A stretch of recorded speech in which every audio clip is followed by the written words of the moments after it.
Hello மக்களே, welcome back to my channel love your hunger. இன்றைக்கி நம்ம பார்க்க போகிறது ஒரு கரக் முறக்கு ரெசிபி தான். சம்மர் வந்தாலே கண்டிப்பாக சில விஷயங்கள்லாம் நம்ம வீட்டில் செஞ்சு வச்சுருவாங்க நம்ம அம்மா எல்லாமே.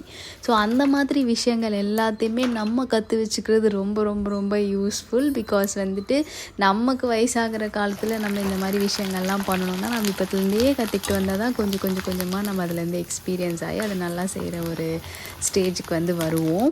அந்த மாதிரி ஒரு ரெசிப்பியில் இன்றைக்கி நம்ம பார்க்க போகிறது சோத்து வத்தல், அப்படி இல்லைன்னா நீங்கள் அரிசி வத்தல் அப்படின்னும் சொல்லலாம். ஸோ இன்றைக்கி நாங்கள் 1 கிலோ அரிசி தான் செய்ய போகிறோம். பிகாஸ் நம்ம நிறைய போட்டுட்டோன்னா நம்மளுக்கு அதை முறுக்கு பிழியறது பண்ணும்போது ரொம்ப கஷ்டமாக இருக்கும். ஸோ கொஞ்சமாக போட்டு வச்சுக்கிட்டா கொஞ்சம் ஈஸியாகவும் இருக்கும், வேலையும் சீக்கிரம் முடிஞ்சிடும். ஸோ 1 கிலோ பச்சரிசி எடுத்து அதை 4 மணி நேரம் நாங்கள் ஆல்ரெடி ஊற வச்சாச்சு. ஊற வச்சு அதுக்கு ஒலை வச்சுட்டு ஒலை கொதிக்கும் போது அரிசி போட்டு நல்லா வேக வச்சாச்சு.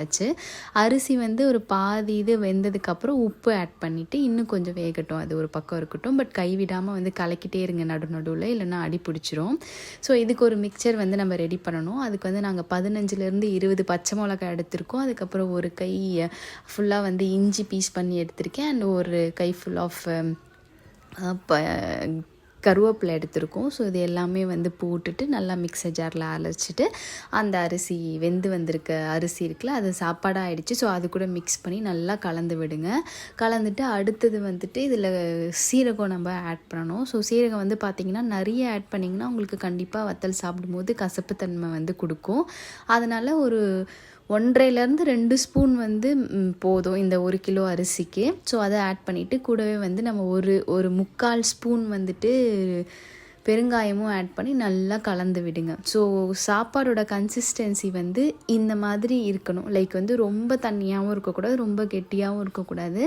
ஓரளவுக்கு லூஸாக இருக்கிற மாதிரி நம்ம பதத்தில் ஸ்டவ் ஆஃப் பண்ணிவிட்டு நல்லா எல்லாத்தையும் ஓரெல்லாம் வலிச்சு விட்டுட்டு மூடி வச்சுருங்க.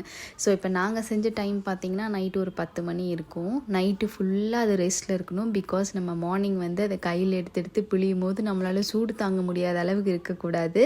ஸோ அதனால் நம்ம நைட்டே செஞ்சு வச்சிட்டோன்னா காலையில் நம்ம பார்க்கும்போது மாட்ரேட்டான ஹீட்டில் இருக்கும். ரொம்ப ஆறிப்போயும் இருக்காது, ரொம்ப சூடாகவும் இருக்காது, மாட்ரேட்டாக இருக்கும். ஸோ இதை கரண்டி வச்செல்லாம் கலக்கினா வேலைக்கே ஆகாது. நம்ம கையை வச்சு நல்லா குழப்பி அதை நைஸாக ஆக்குனா தான் நம்மளால் அந்த முறுக்கு பிழியறதுல போட்டு ஈஸியாக பிழிய முடியும்.